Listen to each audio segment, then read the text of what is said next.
Okay.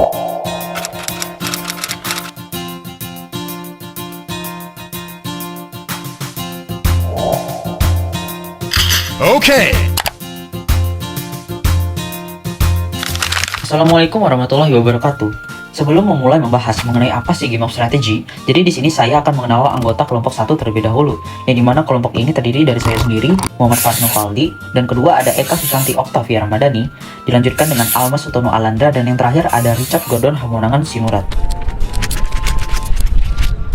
Nah, jadi di dalam game of strategy ini kita akan mempelajari apa aja sih gitu kan? Topik pertama, kita akan mulai dengan pengenalan, dilanjutkan dengan apa itu matrix strictly determined, dan diakhiri dengan not strictly determined untuk matrix 2x2. Pertama kita akan membahas mengenai game theory. Game of theory adalah bidang matematika yang berkutat di dalam pemodelan kerjasama dan konflik antara pihak-pihak yang bisa mengambil keputusan secara rasional. Dalam game teori, yang dianalisa adalah tentang strategi apa yang diambil oleh pihak yang bersangkutan agar mendapat imbalan yang paling optimal. Terdapat istilah penting yang akan digunakan di dalam pembahasan game of strategy. Yang pertama ada pemain, di mana pemain di sini adalah pihak yang berhak mengambil keputusan dalam permainan.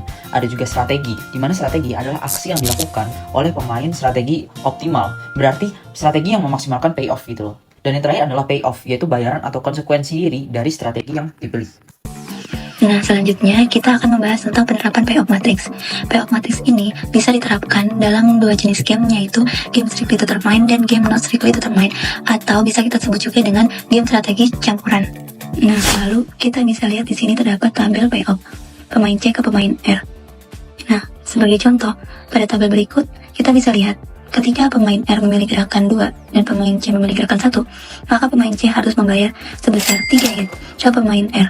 Nah, tanda negatif pada tabel mengartikan pemain C harus membayar sebesar negatif ke pemain R, atau dapat dikatakan pemain R membayar ke C sebesar bila positif dari tabel tersebut. Lalu dari tabel tersebut kita bisa ubah bentuknya menjadi matriks seperti berikut. Kita ubah ke matriks A. Nah, kalau secara umum, jika pemain R memiliki M gerakan dan pemain C memiliki N gerakan, lalu payoff dari pemain C ke pemain R berdasarkan gerakan untuk I sama dengan 1, 2, 3 sampai N dan J 1, 2, 3 sampai N, maka AIJ sama dengan payoff dari pemain C ke pemain R jika R memiliki gerakan I dan C memiliki gerakan J. Nah, secara umum kita akan memiliki dua definisi berikut, yaitu PI itu adalah probabilitas gerakan I yang dibuat pemain R dengan I 1, 2 sampai M, dan QJ itu adalah probabilitas gerakan J yang dibuat pemain C dengan J 1, 2 sampai N, yang dimana P1 tambah P2 tambah titik-titik tambah sampai PM itu sama dengan 1, dan Q1 tambah Q2 sampai QN itu sama dengan 1 juga, sehingga kita dapat merubah PI dan QJ menjadi dua vektor, yaitu sebagai berikut. Nah, lalu ada probabilitas pengambilan keputusan pemain C dan pemain R yang kita representasikan dengan diagram lingkaran.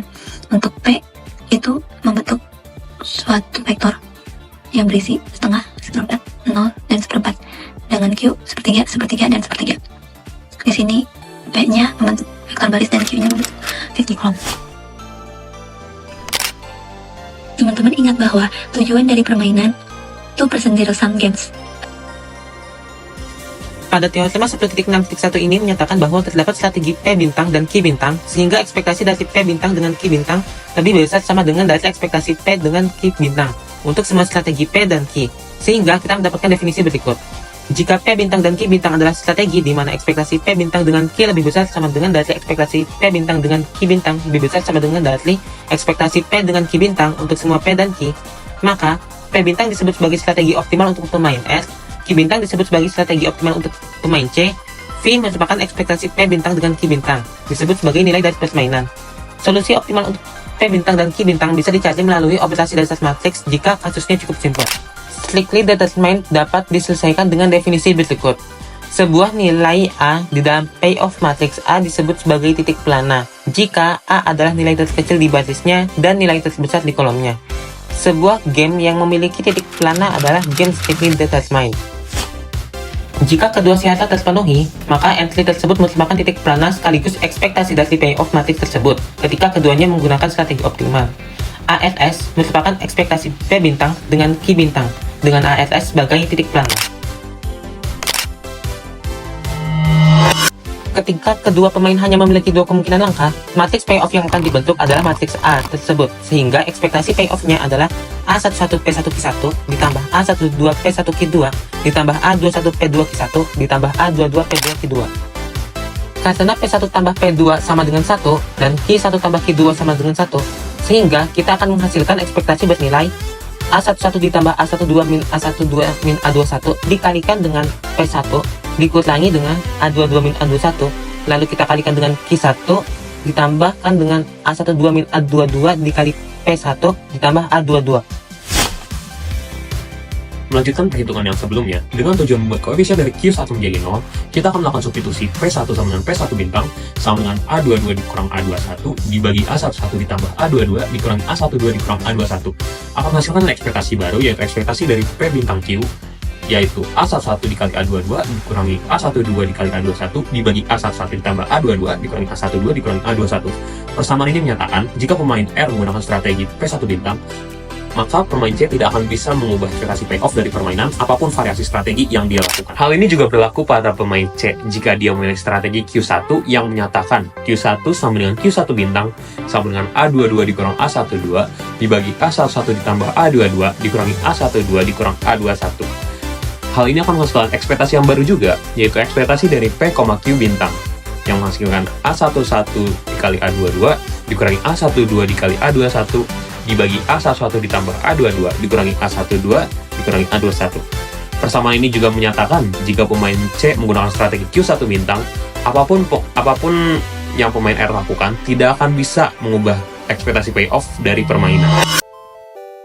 Setelah kita menyelesaikan perhitungan tersebut, kita bisa mengambil kesimpulan bahwa ekspektasi dari P bintang Q bintang sama dengan ekspektasi dari P bintang, Q sama dengan ekspektasi dari P, Q bintang yang menghasilkan A11 dikali A22 dikurangi A12 dikali A21 dibagi A11 ditambah A22 dikurangi A12 dikurangi A21 untuk semua strategi P dan Q. Dengan demikian, P1 bintang dan Q1 bintang adalah strategi optimal untuk pemain R dan pemain C. Slide berikut akan membahas teorema yang menyimpulkan semua perhitungan kita mengenai kasus khusus matriks payoff 2x2. Inilah kesimpulan dari semua perhitungan kita terhadap kasus khusus matriks payoff 2x2. Teorema 10.6.2. Strategi optimal untuk permainan matriks 2x2. Untuk permainan matriks 2x2 yang tidak strictly determined, strategi optimal untuk pemain R dan C adalah P bintang sama dengan A22 dikurang A21 dibagi A11 ditambah A22 dikurangi A12 dikurangi A21 dan A11 dikurangi A12 dibagi A11 ditambah A22 dikurangi A12 dikurang A21.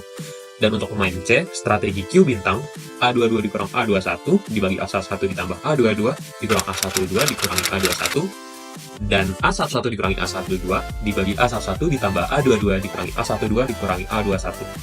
Jika kalian lihat baik-baik, matriks P dan Q hanyalah transpos dari masing-masingnya. Dan permainan ini memiliki nilai ekspektasi, V sama dengan ekspektasi dari P bintang Q bintang, A11 dikali A22 dikurangi A12 dikali A21 dibagi A11 ditambah A21 dikurangi A12 dikurangi A21. Kesimpulan kami pada video presentasi ini adalah aplikasi komponen aljabar linear berupa matriks dalam game teori sangatlah luas. Karena payoff matrix adalah salah satu komponen utama dalam salah satu metode representasi sebuah game dalam game teori. Beberapa teorema dan metode penyelesaian matriks dasar bisa digunakan untuk menyelesaikan permainan dalam game teori.